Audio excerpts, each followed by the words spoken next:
And lastly, letting emotions get in the way of how you finance your home. Now, I will tell you, I have seen this a lot, and I don't think it's just emotion. I think sometimes people just don't understand how the loan process works. But to get you to understand this, I want to break down the difference between debt to income ratio and credit score and how it impacts the loan process. And we'll start with debt to income ratio. Debt to income ratio is an assessment of how much of your monthly income is swallowed up by debt payments. And they do debt to income ratio calculations to figure out how much home you can afford, right? If you are trying to get a $500,000 home loan, but your debt to income ratio is too high, they're going to possibly only give you 450,000. So your options are to reduce your monthly debt payments or increase your income. But debt to income ratio determines how much home loan you are offered. Credit score determines the interest rate on that loan. So it doesn't have any impact on whether you get 450,000 or 500,000. It has an impact on whether the rate that you get is going to be 7% or 6.5%. How does this factor into emotions?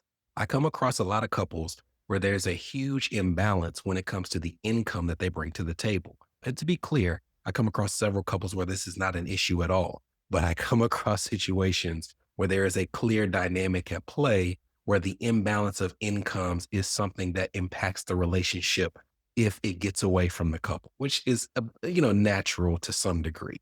The problem, however, occurs when you take that and you try to make it balanced in terms of how you finance the property. So, for example, putting a person on a home loan that doesn't have to be on the home loan to make them feel better about that dynamic. So, if I have a person whose income is high enough where the debt to income ratio allows them to get as much home as they want without including their partner's income, well, really, if their credit score is high enough, the partner is someone who's now on the loan to be on the loan, but they don't necessarily have to be on the loan. And if the lower income spouse has stellar credit, this is not a problem at all. But it is a major problem if the person who's the lower income earning spouse has poor credit or a lower rung of credit than the higher income earning spouse. And now we're putting them on the loan.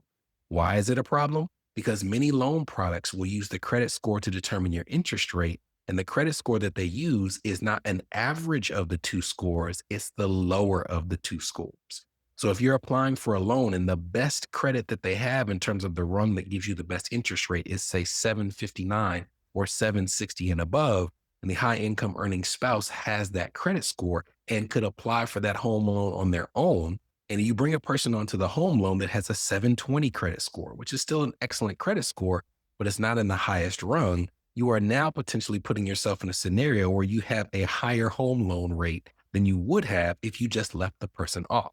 And to be clear, I understand this. Finances are emotional. It's tough to get on the same accord with your spouse and your partner when it comes to how you deal with money and making sure you know and they know that you love each other regardless of what each of you bring to the table financially, right? It's not all about that. But there are other ways to express that it's all about that than putting someone on a home loan that damages the loan itself. I would also say that to me, if I were in a situation where I could be on the deed of a property, meaning that I'm the owner of the property without being on the loan of that property, that's not too bad of a deal. I don't think people think of it that way. You can easily have your partner, your spouse on the deed of your home, which means that they have the same ownership rights that you do. They're just not carrying the debt on that property in the way that you are. So even though this is something where I'm not trying to start an argument with your spouse, it does have to be brought up. And I'd rather you have a tough conversation and say, look, your name will be on the deed, but we are costing ourselves potentially tens of thousands of dollars over 30 years by putting you on this loan. That's a conversation that's worth having, no matter how awkward it may be. So those are the 5 home loan strategies that I disapprove of. I hope that at least one of them resonated with you or gave you some information that you weren't aware of prior to this episode.